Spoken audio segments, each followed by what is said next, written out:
Hola, este es un video acerca del uso de las cadenas de caracteres en lenguaje Python. Las cadenas de caracteres son un tema importante en sí mismo, pero además forman parte de un grupo que denominaremos secuencias. Es fundamental entender muy bien las características de las cadenas y sus propiedades, ya que esto nos ayudará a asimilar más rápidamente otros tipos de secuencia, algo más complejos, como lo son las tuplas y las listas. Pasemos inmediatamente al tema en cuestión. Venimos usando hasta ahora en Python distintos tipos de variables. Hemos operado, por ejemplo, variables enteras, a las que Python llama int, variables de punto flotante o float y variables booleanas o bool. Todas estas variables tienen una característica. Tienen un valor que es único. Un 24 es un 24 y su valor es 24. Lo mismo vale para un 3, 14, 16 o para un true. Cuando las definimos, Python interpreta el valor que queremos representar, le asigna un lugar en la memoria y lo guarda con una cierta codificación. Pero también hemos usado otro tipo de variables, las cadenas de caracteres. A estas, cuando las definimos, Python también les asigna un lugar en memoria y las almacena, pero su tratamiento es algo distinto. Por lo pronto, como su nombre lo indica, se trata de una cadena, una secuencia ordenada de varios caracteres. Desde el punto de vista lógico, podríamos pensarlo como un estante con divisiones, en el cual colocamos todos ordenaditos uno a uno los caracteres. Primero la C mayúscula, luego la I minúscula, después la U y bla bla bla. Vamos acomodando todos, incluso aquellos que no son letras. Los espacios en blanco también son caracteres, al igual que los signos de puntuación. Los asteriscos, los numerales y los símbolos que representan números. Todos ocupan un lugarcito en una cadena. Para alojar Ciudad de Avellaneda, entonces, se requiere un cierto espacio. Menos espacio se requerirá si quisiéramos guardar Hola o Ciudad de Ur.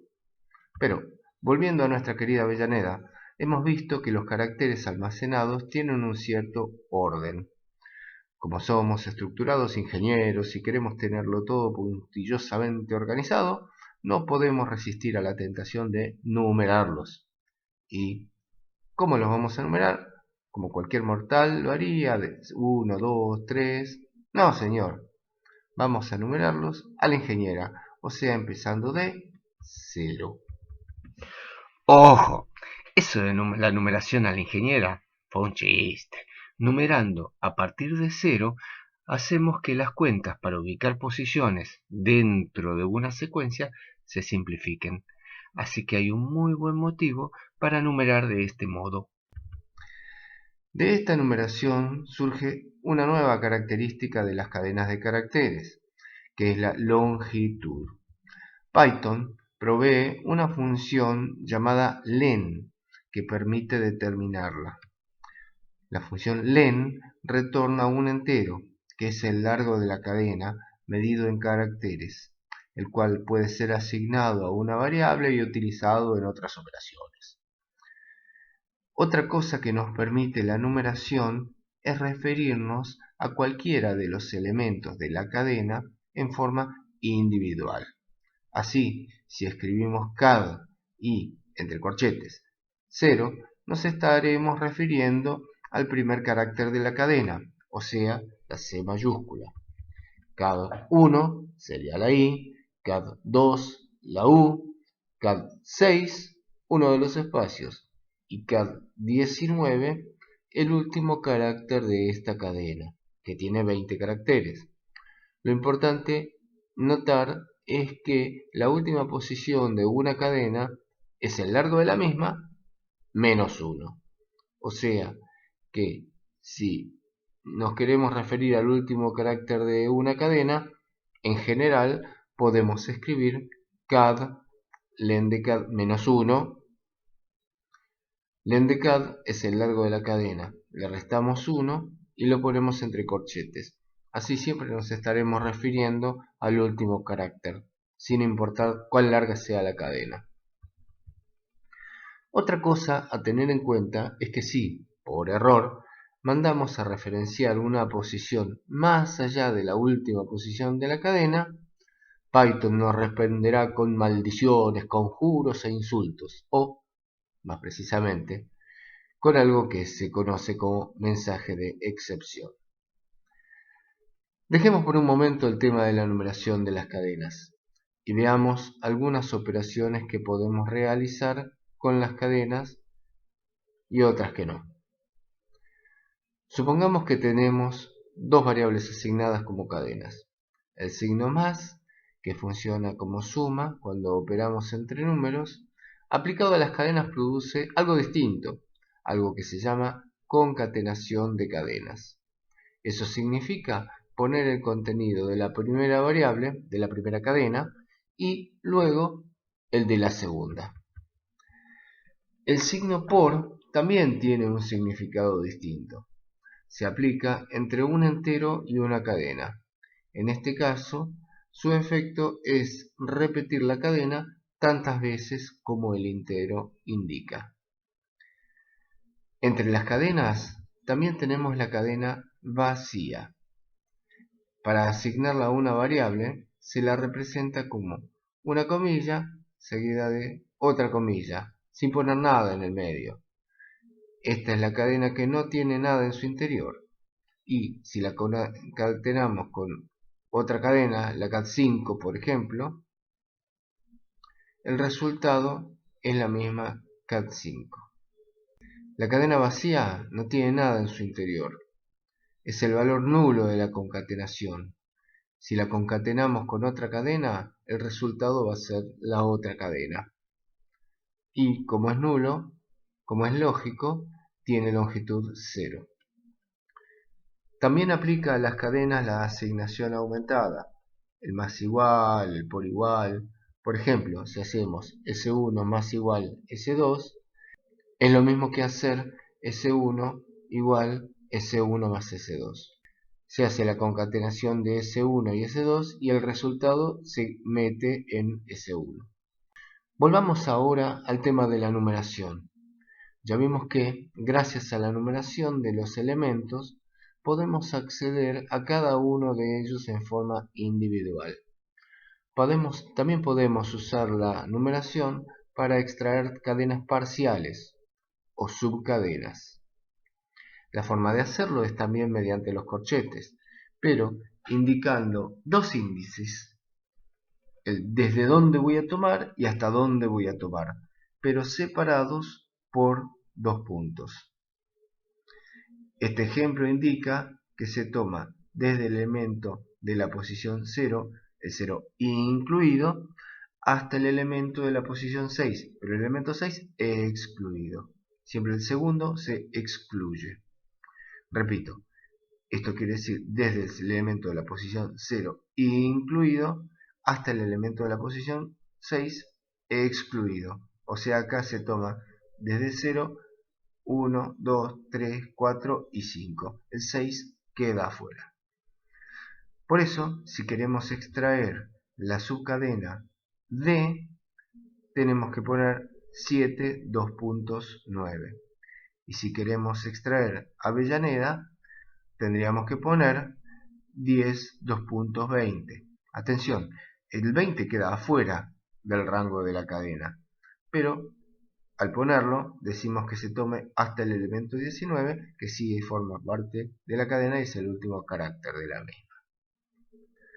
También tenemos la opción, si queremos decir que se tome desde el inicio, de no poner nada. Directamente dos puntos y la posición final excluida.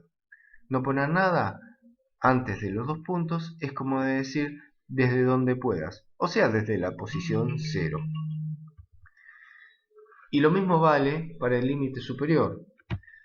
Si pongo 10, dos puntos, nada, se toma desde el 10 hasta el final.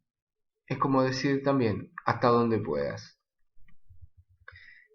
Si ponemos, por ejemplo, corchete, dos puntos, corchete, lo que estamos diciendo es que tome desde donde pueda hasta donde pueda. O sea, todo. O sea que es lo mismo que poner el CAD solo. Poner corchete, dos puntos, corchete, parece tener poca aplicación práctica, pero más adelante veremos algo que nos será útil con esto. Ya hemos visto que una cadena puede ser numerada partiendo de cero desde la primera posición. Esto nos permite, por ejemplo, tomar uno a uno los caracteres de la cadena para procesarlos. A esto lo llamamos recorrer una cadena. Con esta numeración es muy sencillo recorrerlas desde el primer carácter hasta el último. Empezamos de cero y vamos sumando de a uno hasta llegar al final. Se complica un poquito más si tenemos que recorrer una cadena desde el final hasta el inicio, porque tendríamos que calcular con len cuál es el último carácter e ir descontando de 1 hasta llegar a 0. Pero Python, para estos casos, nos da una manera más sencilla de acceso, que es mediante números negativos. Aparte de la numeración de 0 hasta el final, podemos referenciar a una cadena con números negativos, de atrás para adelante. El -1 es el último carácter, el -2 el anteúltimo, y así sucesivamente hasta llegar al primer carácter. De este modo, podemos acceder a la primera E de Avellaneda como CAD2 o también como CAD-8. Para acceder al último carácter, podemos hacerlo con el índice len CAD-1 o directamente como -1. Con el mismo criterio, para extraer la subcadena ella con índices negativos, debemos hacerlo como CAD-8-4. Ya vimos cómo acceder a subcadenas usando índices positivos y negativos. Usamos los dos puntos. El índice que va antes de los dos puntos marca el inicio de la subcadena, incluido, mientras que el índice posterior apunta al primer valor excluido. Podemos usar también otros dos puntos acá, que van a indicar el salto con que vamos a ir tomando cada uno de los elementos que van a formar la subcadena. Esto funciona así. Si ponemos entre corchetes 1, 9, 2, o sea, 1, 2.9, 2.2, queremos decir que el del intervalo 1 hasta 9, el 9 excluido, vamos a ir tomando los caracteres salteando de a 2. Así tomamos la B, la primera L, la A y la E. Ya no tomamos la segunda A porque está fuera del rango elegido. Tampoco la D porque no cae en esta elección que estamos haciendo de A2. Así es que como queda la subcadena de LAE. La misma subcadena si hubiéramos indicado -9, -1, 2. También podemos usar saltos negativos. -1, -9, -3 quiere decir, tomamos desde el -1 incluido hasta el -9 excluido, saltando de a 3, pero para atrás. Así queda ANL. Un caso muy particular es lo que especificamos con 2 puntos, 2 puntos, 1. Ya vimos que no poner nada antes y después de los dos puntos, de los primeros dos puntos, quiere decir desde donde puedas hasta donde puedas, o sea, toda la cadena. Y el salto -1 indica que debemos ir tomando todos los caracteres, pero para atrás, salteando de uno para atrás. O sea, con estos índices y este salto, invertimos la cadena original. La dejamos dada vuelta. El último tema que vamos a ver en este video es una propiedad muy importante de las cadenas de caracteres, que es la inmutabilidad. En mi experiencia docente, he visto que los estudiantes a menudo olvidan este concepto. ¿Cuál es este concepto? Las cadenas de caracteres son inmutables. Repito, las cadenas de caracteres son inmutables. ¿Qué quiere decir que una cadena es inmutable? Supongamos que inicializamos una variable con la cadena 0 y luego buscamos cambiar el carácter E por O para convertirlo en toro. Si intentamos hacerlo directamente asignando una O al elemento 1, Python nos va a contestar con un mensaje de excepción. O sea, cambiar un elemento particular en una cadena no se puede. Como las cadenas son inmutables, una vez definidas, no pueden cambiarse sus elementos. Entonces, ¿qué hacemos si queremos cambiar una cadena para tener un efecto similar al que quisimos hacer antes? Lo que se hace es extraer subcadenas de la cadena original y hacer concatenaciones para ir armando otra cadena con el mismo nombre, pero con el nuevo contenido generado. O sea, si quiero meter una O en lugar de la E, tomo el pedacito de cadena que está antes de la E, lo concateno con una O, luego lo concateno con el resto de la cadena original y se lo asigno a la variable original. El resultado es que se genera otra cadena, no es que se modifica la anterior, es una nueva cadena. Lo único que hacemos es darle el mismo nombre. Al darle el mismo nombre pisamos el contenido anterior desaparece. O sea, se le coloca el mismo nombre, así que la cadena anterior se descarta y se crea la nueva cadena con el mismo nombre. Esto sí se puede hacer.